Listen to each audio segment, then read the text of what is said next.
नुआपड़ा जिला खड़ियाल ब्लॉक अंतर्गत बंकापुर ग्राम में 16 प्रहरी नामयज्ञ अनुष्ठित हो जाइछि।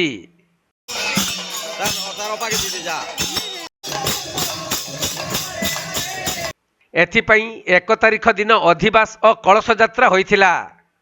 आउ 2 एवं 3 तारिख रे नामयज्ञ चलिथिबा बेले 4 तारिख रे पूर्णाहुति हेबा परदिन नगर परिक्रमा करा जाइथिला।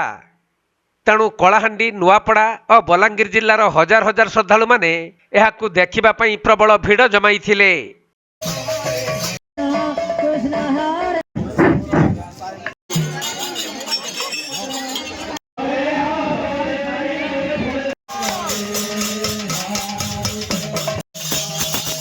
नुआपड़ा जिल्लारु चंद्रशेखर बेहेरांक रिपोर्ट के लाइव।